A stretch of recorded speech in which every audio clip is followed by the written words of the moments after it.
एक छोटे से गांव में एक लड़का रहता था। नाम था नोटू। घर कच्चा था, हालात कमजोर थे, लेकिन उसके सपने आसमान से भी बड़े। जब बाकी बच्चे खेलते थे, नोटू आसमान को देखता था और सोचता था, मेरी कहानी अभी शुरू हुई है। गांव वाले हंसते थे। अरे नोटू, बड़ा आदमी बनेगा, पहले चप्पल तो ढंग की पहन ले। वो चुप रहता था, क्योंकि उसे पता था एक दिन उसका काम ही जवाब देगा। पिता मजदूर, माँ घरों ने काम करती थीं। एक दिन स्कूल में फीस नहीं भर पाया, सबके सामने डांट पड़ी। उस दिन उसे शर्म आई, लेकिन उसने आंसू नहीं बहाए। उसने खुद से कहा, आज का दर्द कल मेरी ताकत बनेगा। सुबह अखबार बांटना, दोपहर पढ़ाई, शाम चाय की दुकान पर काम करना। थक जाता था, लेकिन रुकता नहीं था। एक दिन उसे शहर में पढ़ाई के लिए स्कॉलरशिप मिल गई। पूरा गांव हैरान। जाते समय उसने माँ से कहा, मैं लौटूंगा, खाली हाथ नहीं। माँ ने कहा, बेटा, बड़ा आदमी नहीं, बड़ा इंसान बनना। छोटा कमरा, कम पैसे, कई बार भूखा सोना पड़ा। कई इंटरव्यू में रिजेक्ट हुआ।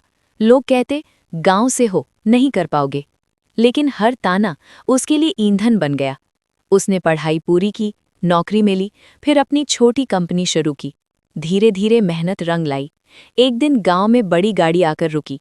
लोग देखने लगे। दरवाजा खुला। सूट पहने आत्मविश्वास से भरा एक इंसान उतरा। वो था नोटू। जो कभी हंसते थे, आज चुप थे। नोटू बदला लेने नहीं आया था, वो बदलाव लाने आया था। उसने गांव में नया स्कूल बनवाया, गरीब बच्चों की फीस भरी, अस्पताल बनवाया, रोजगार शुरू किए।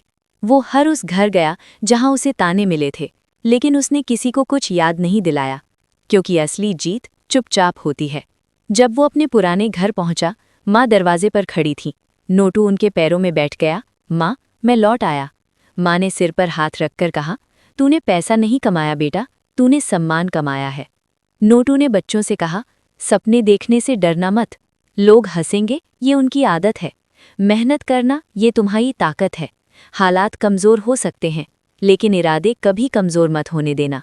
सपने गरीब घरों में भी पैदा होते हैं, बस उन्हें हार मानने की आदत नहीं होती।